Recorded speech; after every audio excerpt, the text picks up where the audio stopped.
Okay. What? Wanted to, can you hear me? Wanted to bring out the type of practice test that I want to have this Thursday. There are 7 groups or teams. What I like is for all of the team to know how to solve the problems.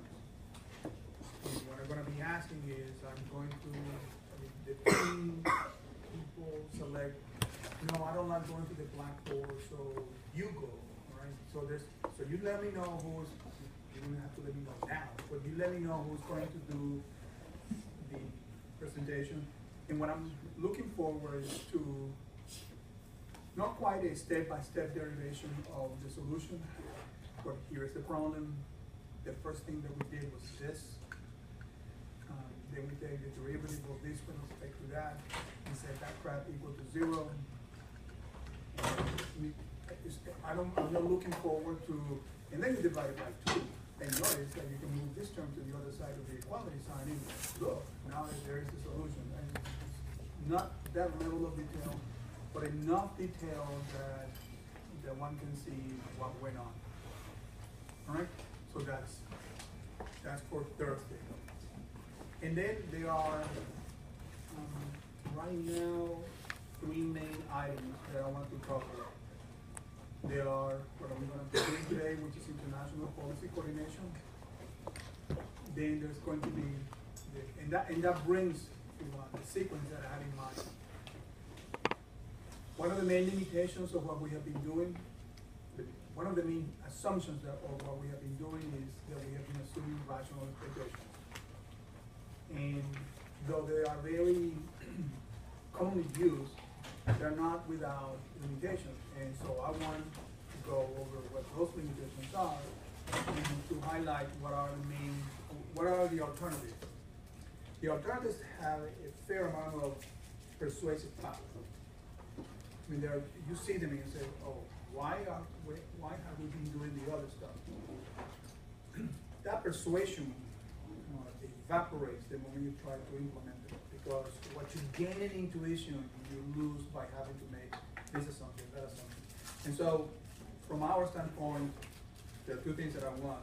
For you to know that there is something more than rational expectation that has an appeal, but also to know that we don't have any neat rule in what we do to say, do this, don't do that. And so we're always, it's like a toolkit, right? That for one application you bring this screwdriver, and for that other application you bring wires. Right? It's not the one tool that solves everything. Then there is going to be the issue of fiscal policy. You have noted by now is that I tend to emphasize monetary policy. I will talk more about why do I do this in that class. My sense is that fiscal policy is important because it has effect. Unfortunately,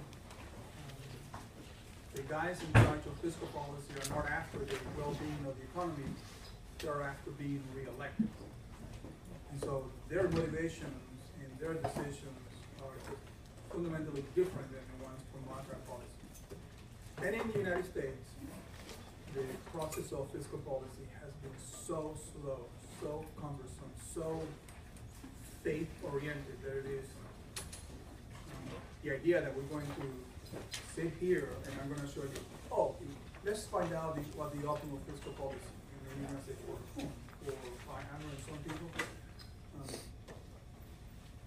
It just doesn't feel good to me. Nevertheless, we're going to go and I will show you issues having to do with fiscal policy.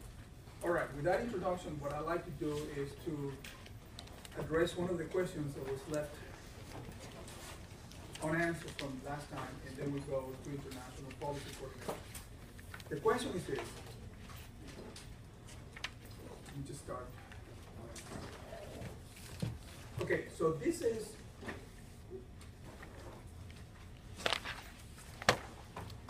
the liability side of the Federal Reserve. Right? So this area here,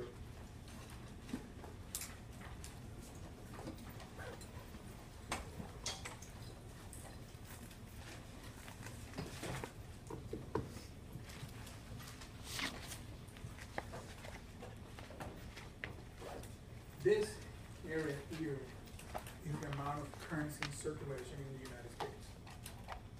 It is a little over $1 trillion. Want you to know that, and this is one of the reasons why we have emphasized the interest rate policy, is that we don't know for sure how much of this is located in the United States physically. The idea is that many countries have dollars in circulation abroad, and though we have an estimate of it, we don't know for sure how much that is. And so this blue area here by itself is the amount of money that we have printed, little, excluding things that we know are in banks' vaults. But exactly whether right now in the United States there's $1 trillion in bills circulating, that we don't know. The issue of interest is gray area. That's the amount of reserves that are in the banks. This is a liability of the Federal Reserve. What I want is to highlight for you that it used to be, or pretty much constant and negligible. And it was virtually absent. It could almost be treated as an approximation error. Since then, or since Lehman Brothers, they have become the most important entry in the liability side of the Federal Reserve. Right. Now, the issue or the question that this raises is it possible that banks are holding this, that by banks holding this much reserve, and instead of lending them, that they are not contributing to the expansion in economic activity? In other words, would it be better for the United States if these banks were to start, instead of keeping them in reserves, if they were instead lending them out? Okay? That's the question. Matthew? All right. What I'm going to ultimately try to persuade you is that collectively, the banks cannot reduce the level of reserves by just lending them out. That's one thing. I will show you why that is the case. The second thing that I want to bring out is that the character of the crisis changed the role of reserves fundamentally. And so I want to bring that out. All right, so let's just roll.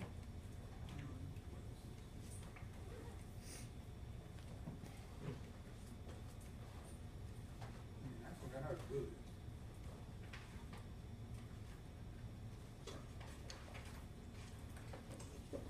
To do this, I have to go through some accounting gymnastics, and that's what I have in here. So this is the central banks. This is a typical central bank, and so it will have treasuries, it will have mortgage-backed securities, it will have loans. This is going to play a role in a little while. So loans that the central bank makes to a specific institution. This used to be zero in the United States, and what I'm saying is that I suspect that's also zero in other central banks. Then there's gold, and there's foreign exchange. That's the typical structure of a central bank balance sheet. Currency is that blue area that you saw there. Treasury is an account that it is small in magnitude, but very big in terms of day-to-day operations of banks, of the central bank. It is the account that the U.S. Treasury has at the Federal Reserve. And just to make this a little more annoying, think of this as your account at a bank.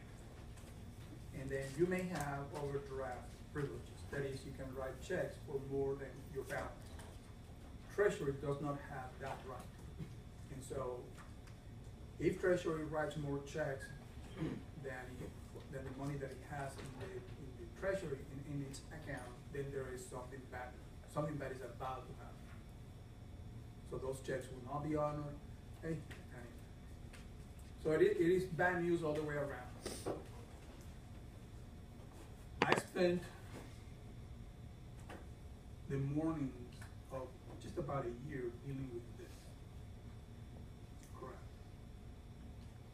I mean, so it is nickel and diming. It is what is sometimes known in this line of work, plumbing. Right? That we can talk about monetary policy as though it was carried out by the gods. Fine. But eventually there's going to be somebody having to do it. And there's someone having to do it has to pay attention to every single detail. Plumbing. What I want to do is to focus on these two guys. These are reserves. Okay? That's the type of, that's what I want to focus on today. And then there's going to be total liabilities and total assets. All right.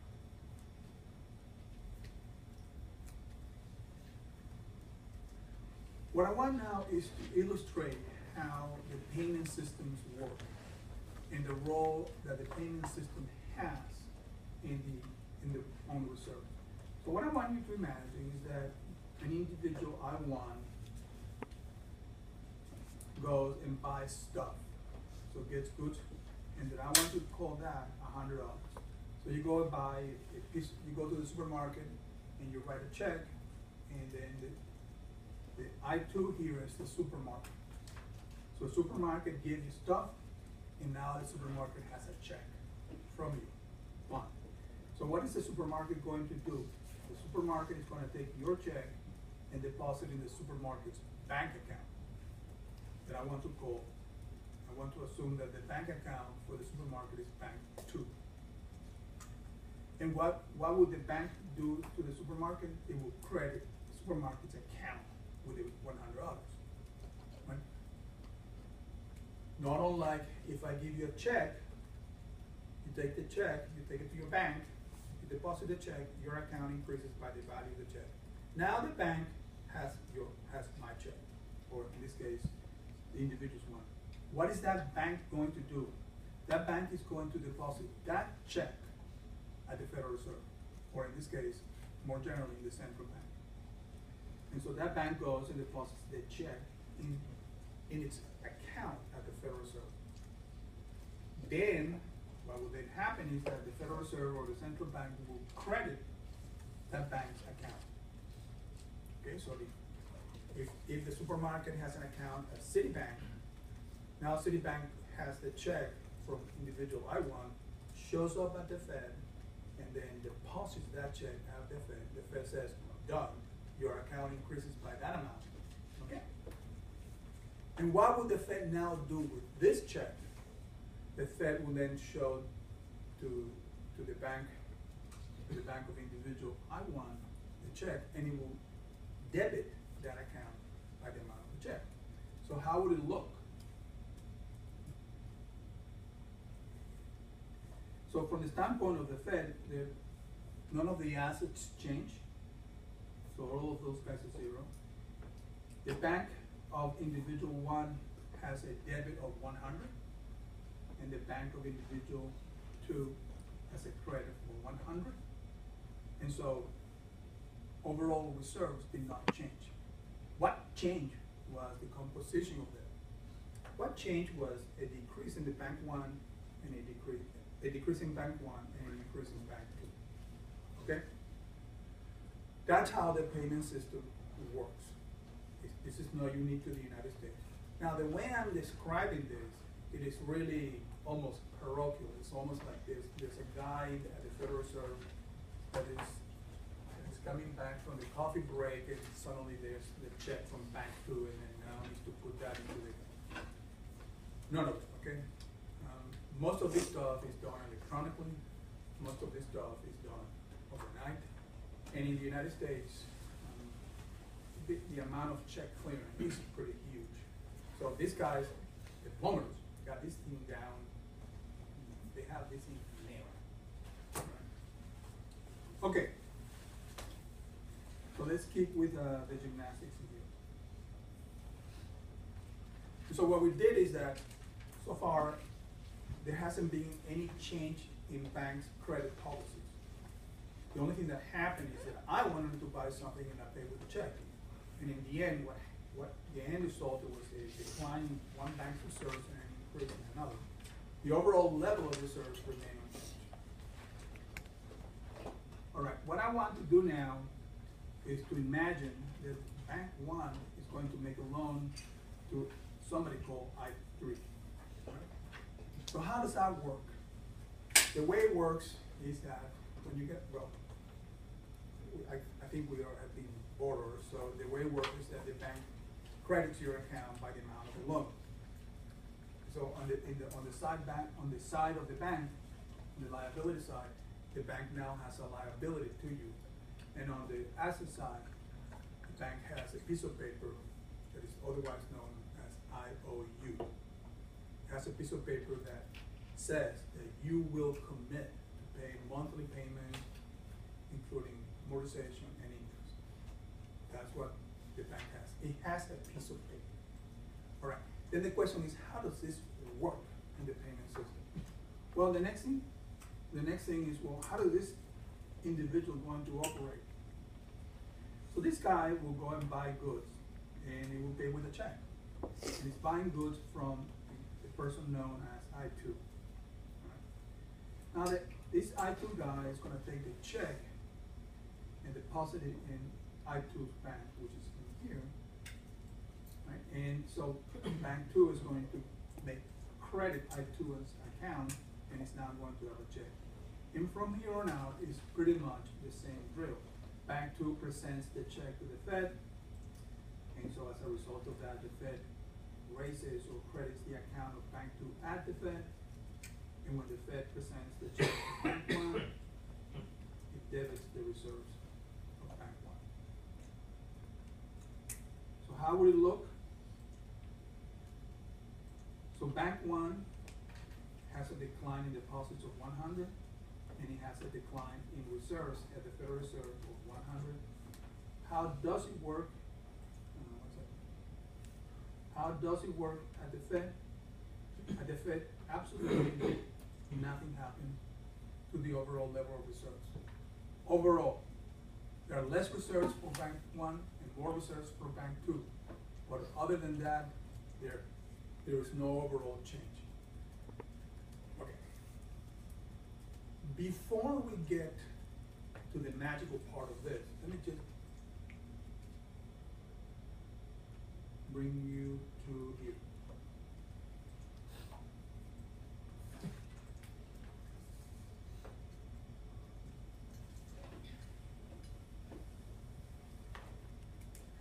What is at stake in here is that for the overall level of reserves to decline, for this thing to decline collectively, not just Bank 1 and Bank 2, for them to decline collectively, something else has to happen in the balance sheet. And we cannot just pick those guys and say, go, decline. Something else has to happen. And there are two things that could happen. One of them is for the asset side to decline. So in this case, the central bank could very well be selling treasuries. The central bank could be selling mortgage-backed securities. Or, so this is option 1. Option 2 is for the level of currency to increase. The balance sheet has to balance minute by minute. And that thing is checked twice a day, not the end of the month. Oh my God, this missing thing here. It's checked twice a day. And so now, remember, we're checking a balance sheet of $4 and some trillion, and we're chasing that thing to the cent. Okay. Now, let's think about option 2. It is conceivable that all the banks could collectively say to the Federal Reserve, we don't want to have more reserves. What we want is more currency. These are the bank's reserves, so they can say whatever they want, and they can do with them as they want. And the Federal Reserve says, well, not really, we didn't mean it that way. So they can do that. Now we're back to plumbing, okay? Because as you, let me see if it's in here. So when you try to exchange $2 trillion of zeros and one into paper, somebody has to print that paper. And now we are in the real plumbing, because that means that the Bureau of Engraving in the United States has to print more money, a lot more money. I mean, literally print the bills, which then means that, you know, trying to print $2 trillion, so you're in effect trying to double, this. So this blue area is gonna go all the way up, all right? So we're now talking about how fast can these machines print, because we need to print twice as much as has already been printed, and we need to do this quickly. It's not that we're gonna say to the banks, well, yeah, you know, but it's gonna take a little while to print this stuff. It won't work. The alternative to this is to say, why don't we, instead of having an agony over how fast can these machines print, why don't we change the face value of the bills? So instead of having a maximum of 100, let's have a bill that could be 100,000. Then you're cutting back the amount of printing that needs to be done. Am I making sense to you? Do you see that there is a physical constraint on this option? Namely, we cannot print this much currency overnight. Okay, so let's go with the face value deal. Well, we need to design the plates. And it's not that we're gonna put in the $100 bills times 10 to the 3. We gotta have a new bill. And so we gotta make sure that that damn thing is counterfeit proof. You have to do the plates. This takes time. You see there are physical constraints, design constraints that are getting in the way of changing the blue area, changing the gray area into blue. We cannot do it. I mean, we could eventually do it. It just takes work, time. Okay. Which then leaves us to option 1. In effect, what I'm trying to describe to you is that one cannot lower reserves unless the overall level of reserves, unless the asset side of the central bank falls accordingly. It is not that the banks themselves are greedy. It is not that the banks themselves are unpatriotic. It isn't that. It's that collectively they cannot lower the level of reserves unless they hold more currency or unless the asset side of the Federal Reserve declines. Okay? Rohan, do you have a question? Pete? Okay. There's more music.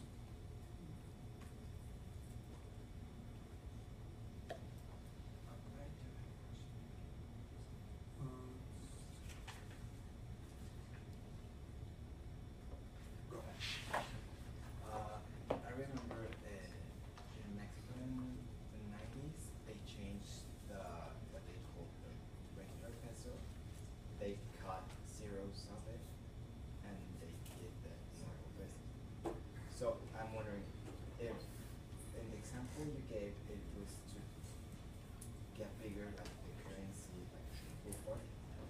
So in the other case, it would be like to get smaller. What Mauricio is bringing out is something that feels like what I'm describing, but it's a slightly different proposition. Here in what I'm describing, $1 is $1. What we're trying to do is to change the size of the denomination of the bills to accommodate more dollars into a single bill. What you're describing, if I have this correctly, is what's called a monetary reform, where every single peso entry is divided by 1,000. Okay, so if a house in Mexico City costs, I'm making this thing up, 200,000 pesos, the monetary reform brings that to 200. So and so what's done is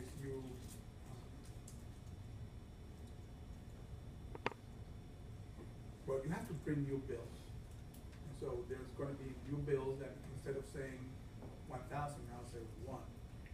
And there's going to be a fair amount of mechanics for this, because if you have a lot of money, if you have a lot of cash of the old types, then the way it's gonna work is that the central bank says, you have up to this day to exchange those bills for new bills. So what you do is you go to your commercial bank, and then you say, okay, I have here 1,000,000 pesos. So you give them to your commercial bank, and your commercial bank gives you 1,000 pesos. And then the commercial bank turns around and gives those 1,000,000 pesos to the central bank, and then the central bank gives them the new pesos. So it is a little different. This happens when countries go through what is in their mind very high inflation rates. It is one of the steps that are taken immediately prior to dollarization, because the units of the bills get so big that people start losing track of, well, is that 200 million or 200 trillion? Okay. Am I answering your question? Or at least am I giving you an answer to your question? All right. Okay. This happened in Zimbabwe, by the way. Zimbabwe was the latest episode of huge hyperinflation. So what they did was to they ditched their currency and adopted the dollar. So in that country, the dollar is the medium of exchange. Is that making sense? Ecuador has the same thing. There are several other countries that have dollar as a medium of exchange. Okay. That is what I'm going to be one of the things that I will be covering in the fall. That you have a central bank that for one reason or another was not enough reading material from Shelton. The central bank managers were not exposed to this course. And so for them, the notion of cheating was always within reach. They didn't know that cheating has a limit. And so they started expanding the money supply. Eventually, the country loses, the central bank loses credibility in that country. One of the things that happens is, well, let's have a monetary reform. It's almost like, let's start from scratch. Forgive and forget. And then eventually they start cheating again. And then eventually they say, this is not working. We need to remove the incentive for the capacity of the central bank to print money. The way to do that is by having some other currency be the medium of exchange. And so when you adopt the dollar as the medium of exchange, you're in effect saying, I don't trust the central bank anymore. Okay, so in the end, you cannot bring down the level of reserves unless the reserves are converted into currency or the liability side of the central bank declines. There is just not an accounting that I know, not an accounting trick that can be done. The Federal Reserve is currently doing what I'm going to call, and I told them this, what I'm going to call peekaboo monetary policy.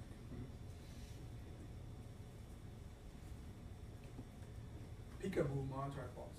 You know what peekaboo is? Peekaboo is a little game that is played at, during this only in the United States, that you hide and you come up, you hide, you come up, you hide, you come up. So peekaboo, right? This is it's unreal what these guys are doing, but so here we go.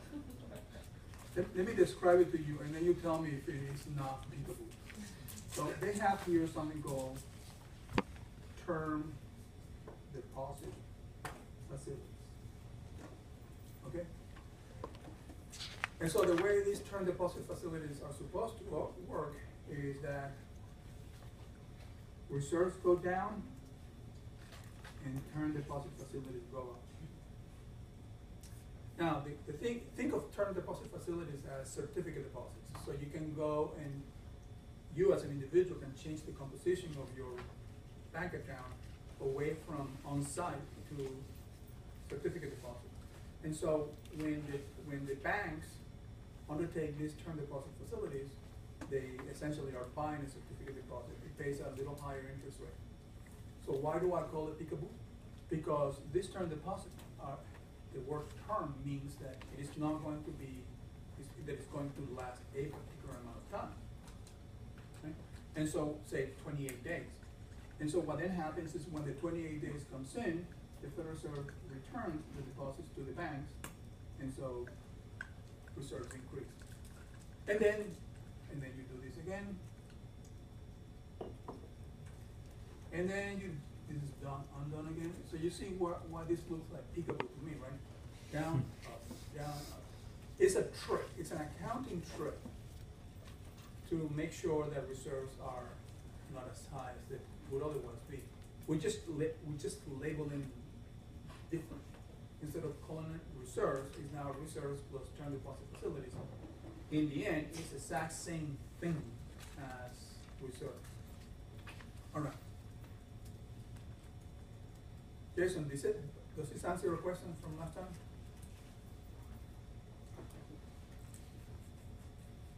All right, so let me bring the next entry.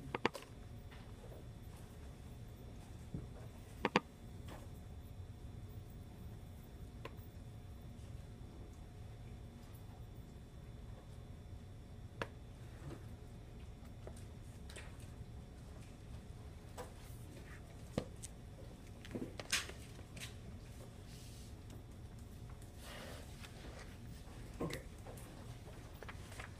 What I'm going to be doing here is an extension of some of the work that we have done before.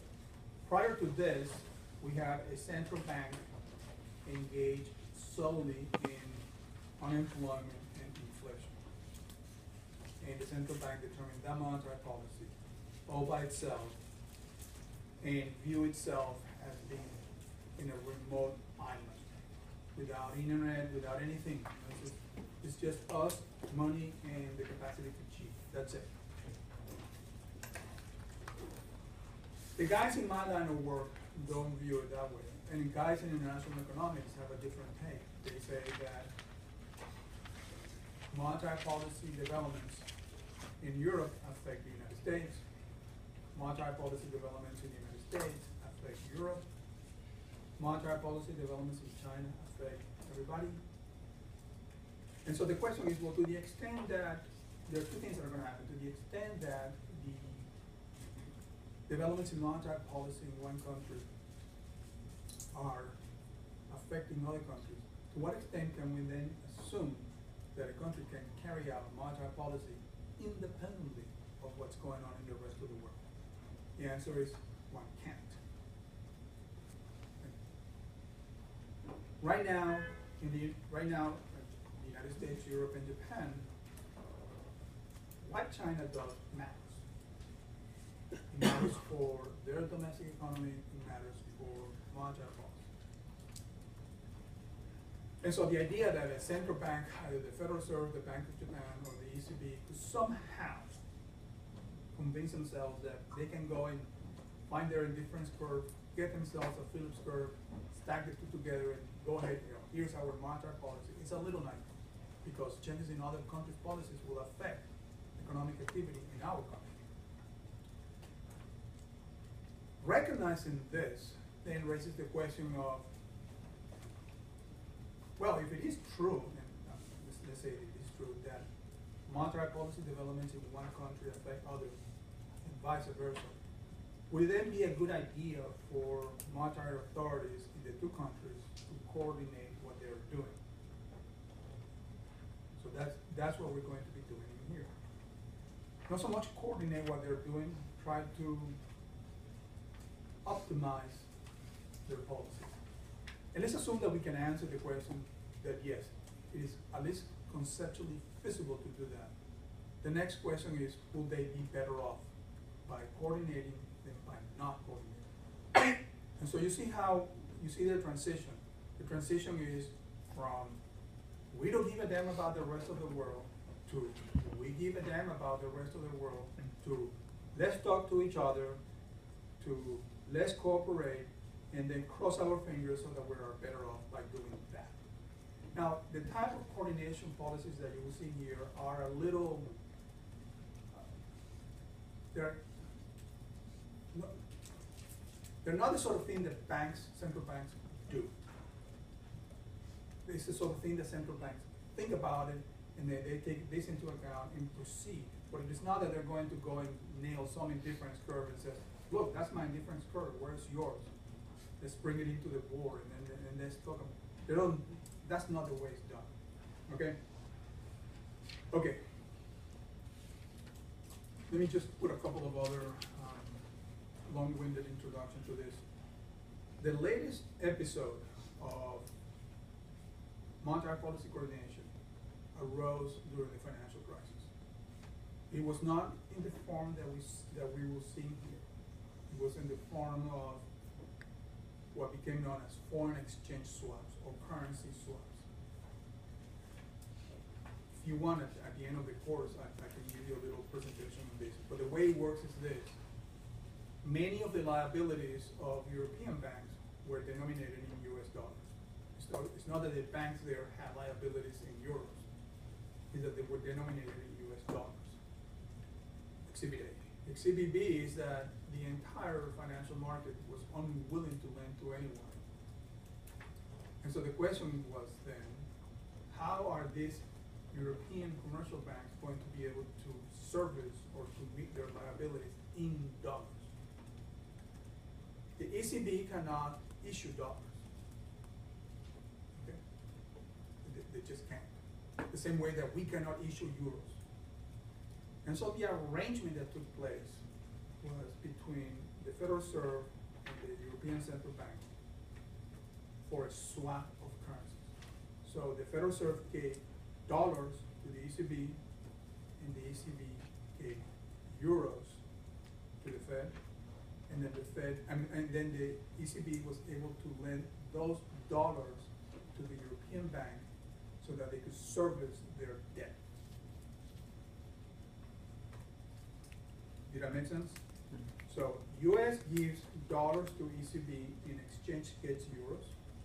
ECB now has dollars. ECB can then lend these dollars to European banks.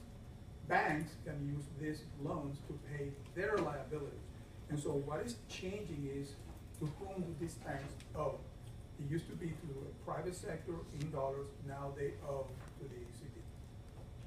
Okay? All right. And I will try to, I'll show you when we come back from the break, I'll show you the amount of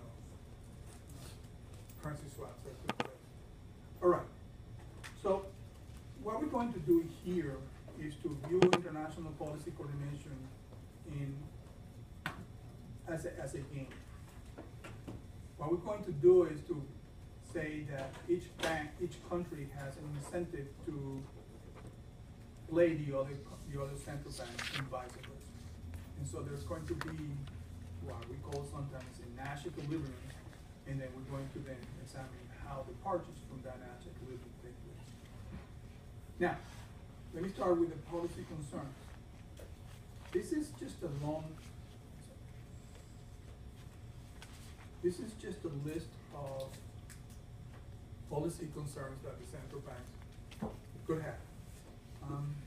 The ones we have focused on are this: inflation and output gaps. But not everybody agrees with that assessment. Central banks, an alternative assessment is external imbalance, exchange rates, unemployment. And lately, at least for the United States, there is the issue that monetary policy has to give a damn about financial stability. Okay? We're going to focus on these two.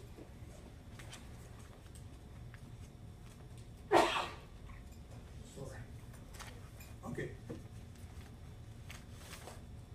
Notice that it's a little weird to have a central bank care about external imbalances. Most central banks will view this as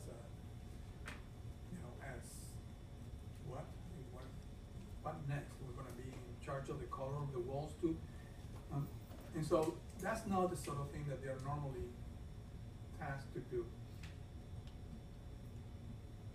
For some countries, the external imbalances are a big deal. Japan, it is a big deal. China is a big deal. Okay, and so we may debate whether there is a merit to this, whether there is or isn't. These countries, when deciding monetary policy, take into account external imbalance. That's not true in the United States. Okay, and so we're going to be focused on output gaps and external imbalance. The next thing that comes in is, well, how do you measure that? The way we measure that is we're going to define an output gap as the log of the ratio between actual output and potential output. And so we're going to say that we are internal balance when y equals y bar. So the ratio is 1. You take the log of that, is 0. Okay?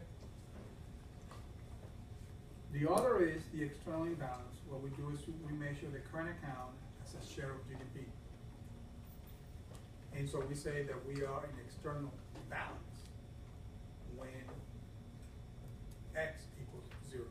Now, I want you to see that this is a little weird, right? Because it's weird in the sense that if each country were to apply this at the same time, there will be effectively not much by way of trade. Because each country is going to set monetary policies so as to have a balanced current account, which means that that we cannot borrow from the rest of the world to buy the goods that we want, or that we cannot send our savings to other parts of the country because they have better investment prospects. Okay, it means that, and so as a result of that, this is a very mercantilistic type approach that countries want to have 0 current account. Now, one could say, well, I understand why 0 for an internal balance. Here, whether it's 0 or 2 or some other such number is what matters. So it doesn't have to be 0, it could be a number, it could be 2. And so, for example, if I were to ask Koshu, do you know the current account of Japan? Positive or negative? Let's just start there and then we talk about numbers. Negative? You sure? This is a rhetorical trick that I use to inject a little uncertainty. Oh, I'm not asking what you believe. Should we ask Kenji? Yes. Kenji, Hi. where are you? Okay, is it negative or positive? Kenji, you can't be doubting this. Yes, the number has to come out. So what is it, negative or positive?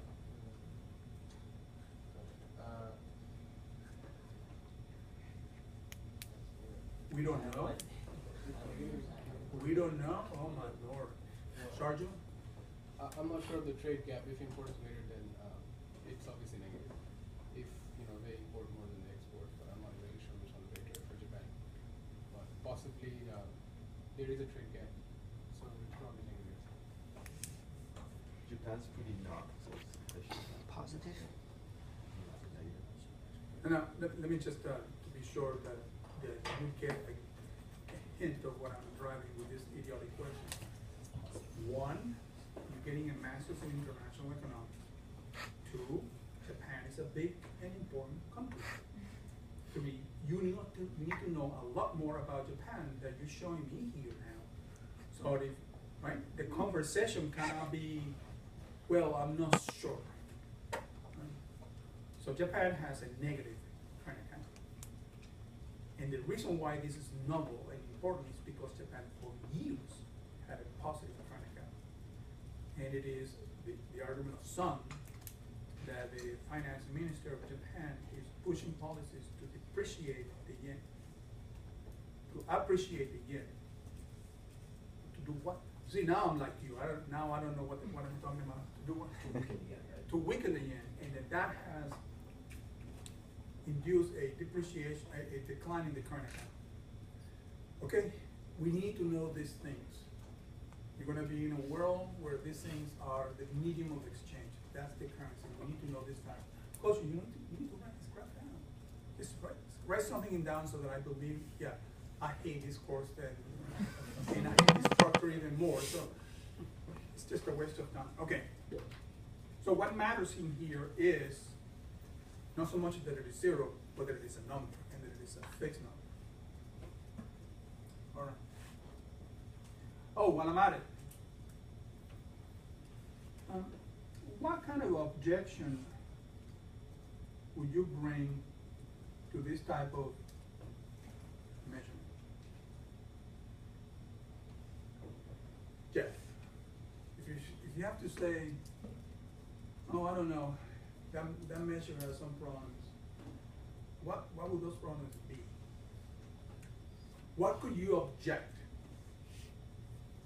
If you don't feel comfortable, I ask Megan.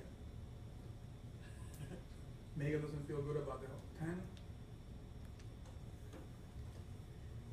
You don't know what would you object right away without any hesitation on this choice? Just to be sure, let me underline this. The issue here is measuring. So what would you object to using that measure for internal balance? David? Okay, so let me just be blunt. Do you know what potential output is? Do you trust any measure of potential output that somebody may give to you? No. So by measurement, we don't know what this is. The same way that we don't know what potential output is, the same way we don't know what the natural employment rate is. Nevertheless, we are abstracting from that consideration here. We don't know that. We know GDP. We know the current account. So this guy here is okie dokie, but the output gap, and I show you the output gaps for the United States as currently measured by the IMF. And it is not that they're changing in the last 2 years, it's that they change all the way back in history. All right.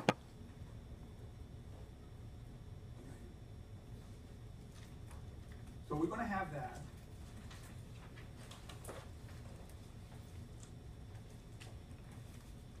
The next question that is going to be, that we're going to be dealing here is, we're going to have two policy measures, the domestic and the foreign. They're both going to optimize or try to minimize a loss function that depends on deviations of the output gap and deviations from the current account, and there's going to be one that is analogous to the foreign country. Notice that they also have different weights. If I were to ask, let's say Lexi, what would you object about this choice of objective function? We say it doesn't look particularly ridiculous, right? It doesn't look repugnant. It's the one that we have been using before. Yeah. But if you were to say, yeah, well, but let me make it, maybe because they're not big enough. Okay. What could you object to this?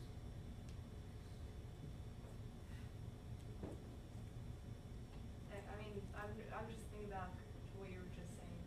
You said that you're not sure if the target is actually correct. All right, well that's good. Now, I want now, when we have this, let's assume that that measurement issue is either we're just gonna swap.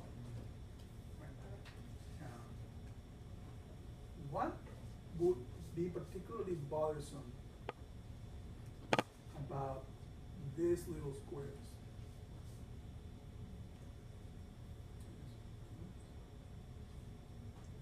I'm not sure. All right. You want to ask somebody? Somebody that has been mean to you? No one's been mean to me. Maybe Jason does. Jason, have you been mean to Lexi? I don't think so. She thinks otherwise. Okay. Okay, so why would you object to this? I think it's, I mean, X stands for like the external imbalance, right? So we also equally penalizing a current account deficit and a current account surplus. And I think maybe we shouldn't penalize them equally, because I think a current account surplus, well, it has to be contextualized, but sometimes current account surplus is better than a current account deficit. So if you put a square term, a current account surplus will be penalized the same way as a current account Hold on a second. deficit.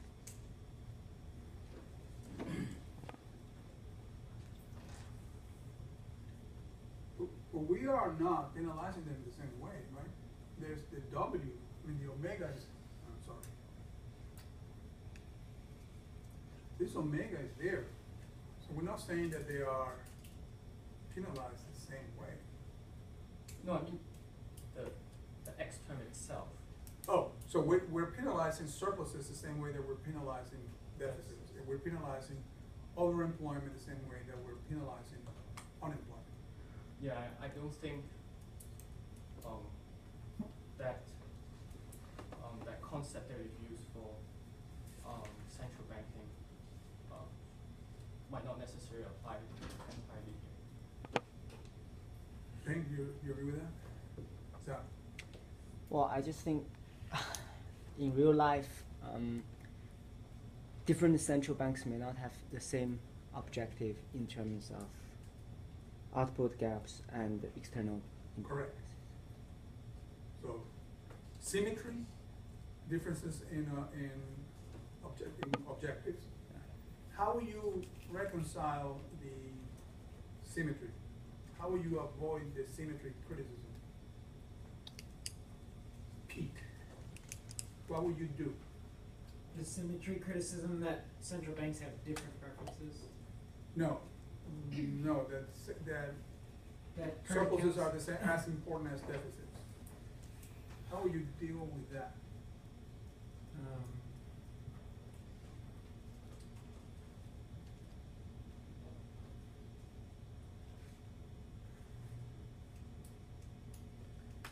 So you put another term in there, right, that recognizes that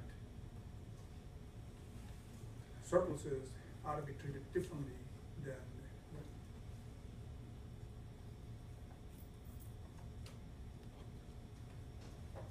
the surpluses ought to be treated differently than deficits. And so we could say that if the country has a surplus, that that's somehow deemed a good thing. And therefore that will then lower the loss function. And so you put a negative sign in front of it, assuming that this guy is positive. Okay? And so, Peter, But I guess, can we just automatically assume a deficit is necessarily a bad thing? Sometimes they say having a deficit is good depending what it's financing. can you be just a little more specific? So like if it's financing long-term investments, maybe building infrastructure or moving your country up the value chain, it's not such a bad thing. But if it's financing imports, like, you know, nice cars from Germany and consumer goods, it might be considered a bad thing. Ariel? Is Peter making any sense to you? Yeah, but I think what the issue is how each country looks at it. So it's up to the country's discretion about whether or not they treat a deficit or a surplus as a negative thing, and they view it the same. If they don't view it the same, then you leave that to sure. But if they think a deficit or surplus should be treated the same, then you leave it as it is. Rowan? I agree with what Ariel said. Ivana? I agree. I think it depends on the context of the country and also historically. Peter? Okay. No, I'm not trying to ram their views of Younger and Ferraro. It's that the observation that you bring is okay.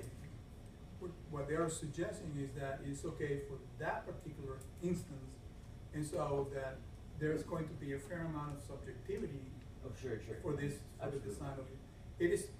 It is not unlike, and I will say a couple of things in a minute, It is not unlike when you, in micro, you said, what is your utility function? This. Where does it come from? Beats me. But here it is. But it says, well, my utility function is not the same as that. And then you get into all these silly things about, no, it doesn't matter. Professor, Sure. isn't there any way to sort of like account for how a country's currency changes because of current accounts? I mean, significant deficit would probably lead to a depreciation rate. So, I mean, is that automatically sort of taken care of? No, it is not automatically taken care of. That also, I mean, if you go to extremes of deficit or surplus, say 5% or 10% of GDP, right, then the currency is going to be much more volatile. So, Correct. isn't there going to be a term or something which sort of takes care of that too? I notice it's part of the policy concern. One second, Koshu, before you ask your question. Oh, you want, okay, go.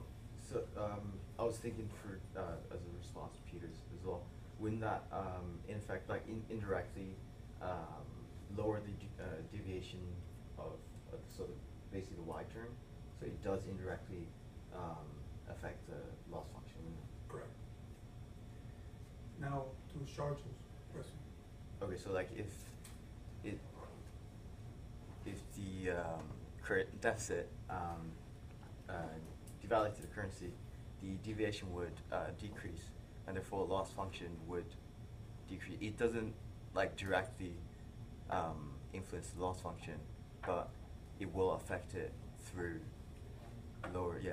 Yeah, that's not quite the question that I sense he was asking. He was saying is that in promoting this, you can see, or you can imagine that the exchange rate is going to be doing this. And then what I understood the question to be, should the central bank try to include another term here that minimizes the volatility, or that takes into account the volatility of the exchange rate? Is that your Yeah, I point? mean, we could just like that, you know, you could just incorporate a term with sort of like, you know, shows the currency target gap or something like that. All right, so that's the question. Now the follow-up question to that, and this one is going to be annoying, is which of the many exchange rates that the country uses should be included? Generally, you know, most of the countries work with the dollar, right? And they're doing trades. Well, not sure that that's, not sure. Okay, so what would the United States do? They're going to use their own currency rate for dollar for, that is the most common term used for. Okay, now I want you now to imagine for the United States, what exchange rate should the United States use in that objective function? The dollar euro, the dollar yen, the dollar Canadian dollar, the dollar peso, Mexican peso, the dollar yuan, which? We don't know, right? No, we don't. Okay, so there's a way around that, and that's called, say that again? Should use like dollar index, like near a dollar index. Lexi, go to it. Well, it means it's a basket of all different currencies and then how they move back and forth between each other. So I would assume that you would be able to use that instead of the specific currency. So what Lex is saying is there's something called the effective exchange rate. And so then you will have here, let's just call that E. And that would then be a function of dollar, euro, dollar, yen. Okay?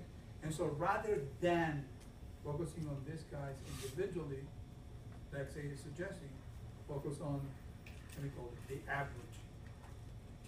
Correct, Lexi? Yeah. Okay, so that then brings us to the next annoying question. You can imagine that the volatility of this guy is offset by the volatility in the opposite direction of that guy. So you can imagine that one of the currencies is moving in the opposite direction, so that the overall index is largely unchanged, even though the components are changing a lot. Sergio, do you want to include the exchange rate in there? No, so basically then the index becomes.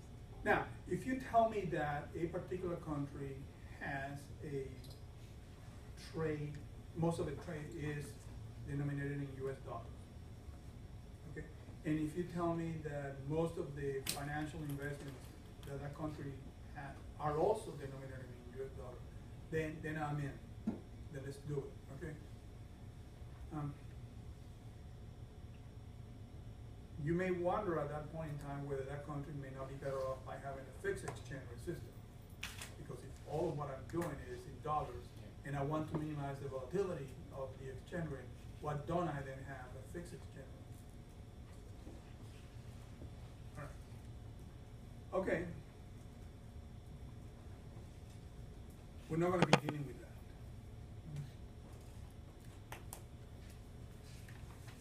But this may be a way of taking into account Sharjul's objection or suggestion. If we want to say that the United States is affected by what's going on in China, and if we want to say that China is affected by what's going on in the United States, what the next step involves is asking how changes in foreign monetary policy affect the domestic economy. And this is a very, very simple, stupendously simple thing that I'm doing here. Suppose that the foreign country undertakes a contractionary monetary policy. How would that affect us? Well, that would raise the foreign interest rate up. I made a tiny omission here. This is domestic performance. So the foreign interest rate increases, the domestic currency depreciates. That depreciation raises exports. That exports raises income, and that will then raise the loss function. This is the point about the symmetry, right? That the country is, by any measure, is better off by conventional narratives, but in terms of the loss function, they are both deviating from zero, so they are both worsening the policymaker's objective function. So this is where the symmetry of the objective matters. Okay? Now I want you to see that this is a very ISLM framework. Notice that we didn't say anything about expectation. Notice that we didn't say anything about the extent to which this reduction in the money supply was not going to be associated with a decline in inflationary expectations. We didn't say any of that. All right? And I want you to keep that in mind as one of the limitations of what we're doing. In effect, what we'll do is, it says, what about international policy coordination? One is tempted to bring the entire apparatus that we have been using up to this point, but then that gets complicated, so you start ditching pieces along the way. Okay, and what about an increase in the domestic money supply? Here, what I'm hoping is that you will say, that doesn't work. We're going to abstract from that. Here, I was expecting for you to say, well, what about expectations? What about the Phillips curve? What about all these things that we have been covering in class? And I said, for this particular application, I'm abstracting from it. That has a way of limiting the power of this framework. What I'm hoping is that you, for the time being, give me the benefit of the doubt, and then I'm going to take you to see that of all the complications in international policy coordination, this is the smallest one. But there are really big complications in implementing international policy coordination. And this is not it's like the shortest of the topic. And it's just not a big deal compared to the ones that we're going to be seeing. Okay, so how would it work at home? Well, you increase the money supply that lowers the interest rate, that depreciates the domestic currency, that raises output. The decline in the interest rate raises output, the depreciation raises export, and that raises L. Again, notice the asymmetry. The symmetry has a way of mattering for this application. I'm going to stop here and then we take a break, but here's where the gymnastics begin. I'm now going to get involved into the process that goes into generating the policymakers in difference curves. Okay? The very notion of indifference curves here is a little slippery because when we were looking at this conventional model, we could imagine the policymaker having preferences over domestic inflation and domestic employment. Here I'm going to ask you to think slightly different. Here I'm going to ask you, as the domestic policymaker, how can I have preferences over my monetary policy and the foreign monetary policy that I do not control? So it's going to be a little, it's a little more subtle than the ones we had before. The ones that we had before where, this is my country, my inflation, my unemployment, I give a damn about these two things. Here is domestic monetary policy, no problem. Foreign monetary policy, how does that work? Okay? So now, what I want you to imagine is that for some reason we have been able to find a level of the money supply at home and a foreign level of the money supply such that the loss function is 0. This is what's sometimes known as the policy bliss. This is as good as it gets. Because the loss cannot be negative because all the terms are squared. And therefore, the lowest value that it can attain is 0. And so what I'm asking you is to imagine that there are these two values of the domestic and foreign money supply such that we're now at point A. What happens right after that is what we're going to be seeing when we come back from the break. Or do you want me to just roll ahead?